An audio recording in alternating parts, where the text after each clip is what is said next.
This is the Beats Working Show.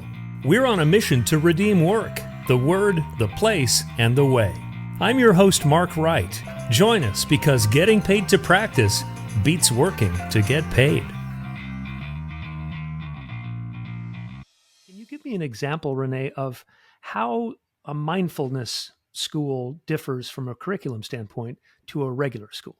Yeah, I mean, there's a couple aspects to it. I think one of the things is the ability to be in the moment and respond to what's happening. And so educators need to, and this is the same for parents, is we teach who we are, we parent who we are. So there's a big component of personal and professional development that happens with the adults. It's like I mentioned, it's not just a curriculum for the kiddos, but it's more of a cultural, energetic vibe in the school of less chaos. And so when I think about a classroom teacher, myself included, when I started, is we are working right up to the moment that bell rings and the door opens and the kids come flying in with all of their energy and their whatever they're bringing from the playground or home or lack of food.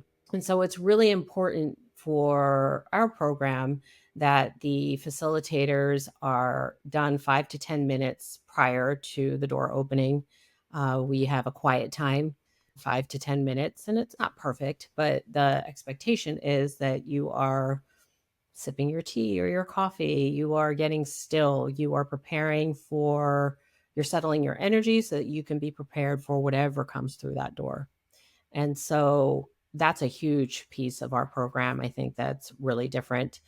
There's a big piece embedded in the curriculum. We don't do, a lot of preschools will do like themes. Montessori doesn't. So that's part of the Montessori inspiration.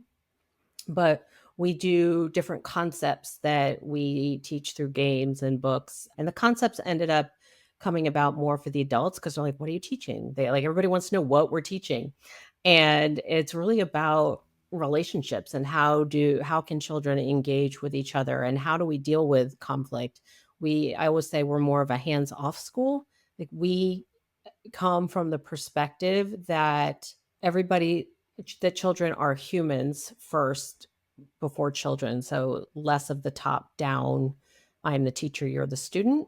But like, what do you need right now? Who are you? What do you need? Some kiddos need more movement. Some kiddos need more, silence and quiet before answering a question. We take into account introverts and extroverts. We take into account, like, I'd say the biggest thing that our facilitators and that my director and I really try to impart on parents, but really from the education side, is there's nothing wrong. There is nothing wrong with any of these kiddos. There's behaviors that communicate a need. There are certain needs that children have that other children don't have. And if everybody in the education system could come from that perspective instead of the labels of ADHD and anxiety and all these things, you can have those behaviors, but when you come from a lens that there's absolutely nothing wrong and this child is made perfectly exactly the way they should be and they're where they are in their hopefully long developmental and spiritual path, whatever path you want to call it, that your actions and your language are just completely different in how you respond to them. And they feel that, they know it. They know by the time they're 3 that if they're the bad kid. And I can't tell you how many students that we get from other schools that they've already been kicked out of. It breaks my heart.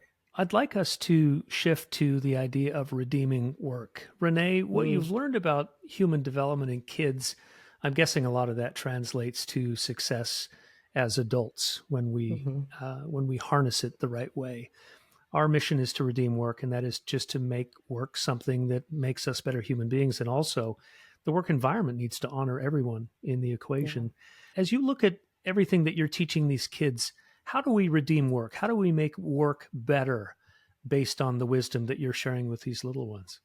Yeah, I mean, I think I work also with mostly adults now in leadership capacities, and they're the same principles, right? Coming from an abundance mindset. How I just had a conversation today with a client around when you're engaging with someone, instead of presenting to them, language is a big part of our preschool program, but instead of the black and white thinking or like, can I do this or do we have enough budget?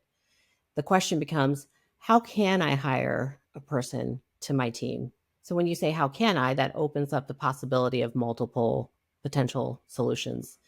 And I think if everyone at work could come from that lens that there's nothing wrong with anyone, then they would approach the conversation differently. They would have different kind of relationship with their team, with their boss. And if everyone could come from a place of knowing who they are and what their strengths are, they could better advocate for themselves.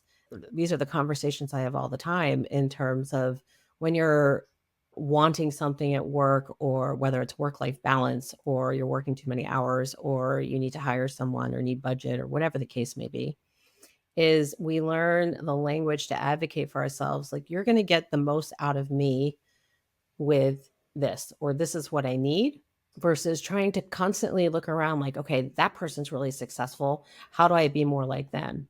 And if you could be more like you, and what comes with that is you have to know what you want. And that's a lot of times the hardest part for people to understand what they want, which is where the mindfulness piece comes in, and peeling away those layers of what have I been conditioned to do versus what are my natural abilities.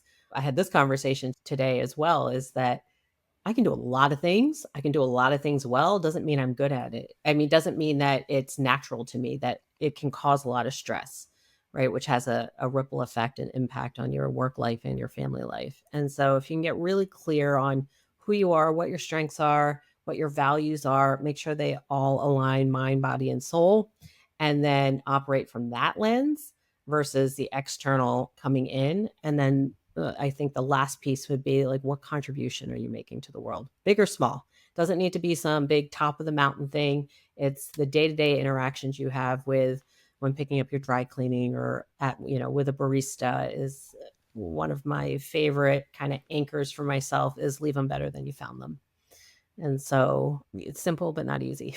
And I think it's interesting too that you teach these little ones at the Montessori-based school how to frame things positively, because when a kid says, I can't, and then fill in the blank, how do you deal with that again? You told me when we talked a couple weeks ago. So the I can't just stops you like, well, that's a dead end. And so they say, I can't put on my shoe. We say, how can you? And then they look at us at 2.5. By 4, they have some responses, but 2.5, they're like, would I be asking you if I knew? And so at 2.5, the world kind of revolves around me. So put on my shoe, dang it. Yeah, exactly.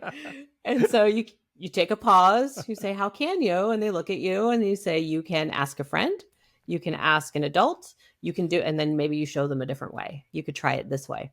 And so we try and give 3 options so that we're starting to wire the brain that there are multiple possibilities. You might not like all of them. I say that to adults all the time. Like, you always have a choice. That's like the thing that shivers up my spine when someone's like, well, I don't have a choice. Like, you always have a choice. You might not like some of the choices you have, but you always have a choice. Do you think that work should feel good? Yes. I won't do it if I'm not having a good time and I'm not having fun. There's a period of, kind of suck it up for a little bit, or like bumps in the road. Another big concept is discerning versus judging. So you have to discern for yourself and your situation what is like, sometimes things are hard, or we have to do hard things, right? So I don't think it needs to be easy all the time, but it should definitely outweigh the bad, the good feeling. I think for a long time, I'm like, am I a workaholic? Is that one of my distractions? But I love what I do so much that I was like, I don't think it is, because it doesn't feel like work.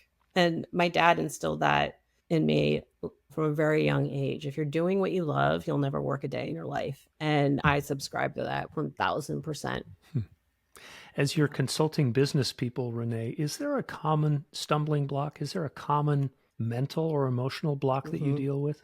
There's a couple. I'd say the biggest one is doing things you think you're supposed to do, and working with people around what expectations are. Like, they expect me to work and grind, or that's a big one. especially in this climate, is like, I have to put in more hours. I have to work harder than the other person, which may be the case in that situation, in that, in that company. But the question becomes then, how's that working for you? And is that how you want to live your life? And if not, then I help align them to, what the next steps are and how to get clear on that and how to advocate for themselves.